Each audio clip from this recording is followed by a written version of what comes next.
the body, clothing, and furniture as objects.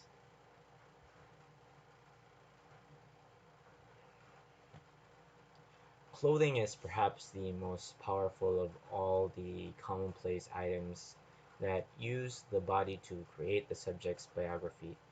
As Peter Stalibras observes, quote, clothing receive the human imprint, end of quote. When considering the relationship of bodies to things, the intricate relationship between subjects, objects, and things is exposed. These encounters reveal the full capacity of things to imbue inanimate qualities with personhood. The study of clothing in the European Renaissance by Anne Rosalind Jones and Peter Salibras makes this particularly clear in fetishizing the glove in Renaissance Europe.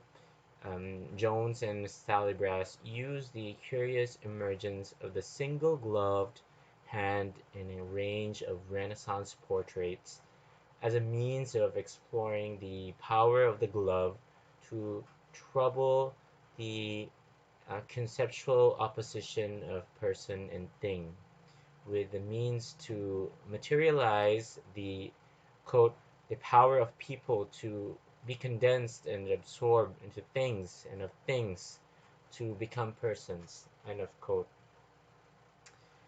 They contend that the clothing is a habit and a way of life. The sociologist Daniel Defert is quoted as saying, "The garment is a rule of conduct, and the memory of this rule for the wearer, as well as for others."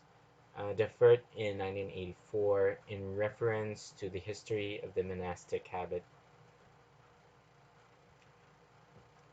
Domestic environments have a close connection to social and cultural constructs.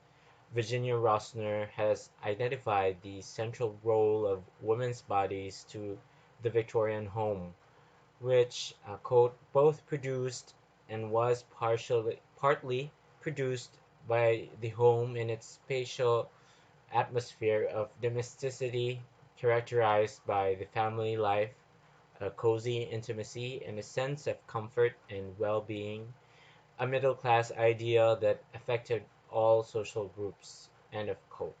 Rosner in 2008. So in this illustration, the woman's body and her surroundings at home are interdependent to serve to define one another.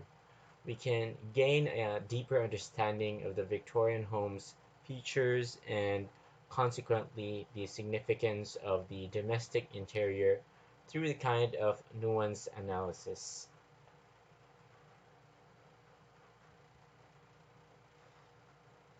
Jean Baudrillard in 2005 articulates in System of Objects with the post-war bourgeois French home as his main interest is fundamentally patriarchal in design.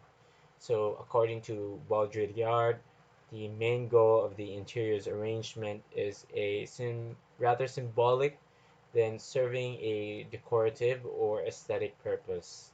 The role of the furniture is to personify human relationships, to fill the space they share between them. They have as little autonomy in this space as the various family members enjoy in society. Baudrillard in 2005.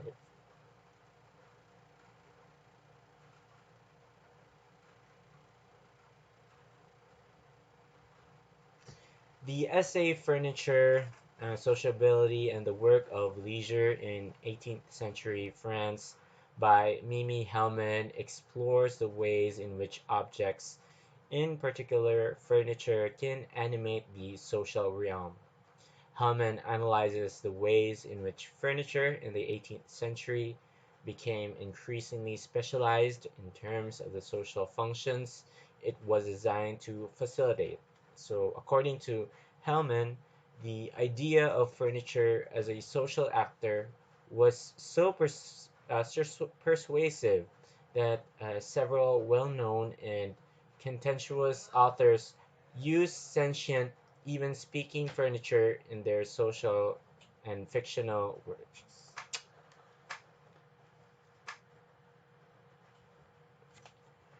So, while Saarina's chair is, in its material and its form, a product of this post-war culture, the notion of furniture as a treatment for physical or psychological ailments has numerous precedents. As McAtee notes, the chair is indebted to the chaise longue, an earlier typology developed in the part to address mental and physical ailments. The womb chair differs from these antecedents, however, in its frank acknowledgement of mental disquiet and its refusal to promise a cure from it. It instead provides a temporary respite, an auxiliary shelter within the shelter of the domestic realm or interior.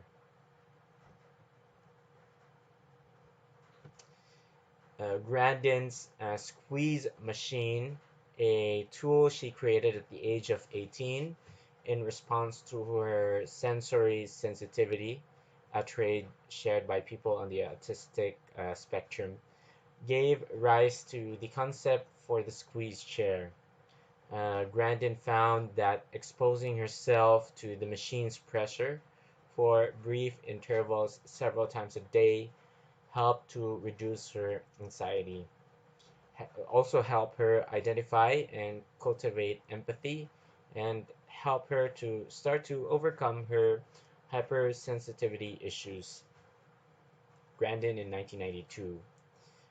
Grandin's expertise, meticulous observations, and rigorous self-experiments, combined with Jacob's role as a designer dedicated to examining how the physical world can affect autistic people's experiences to produce the squeeze chair.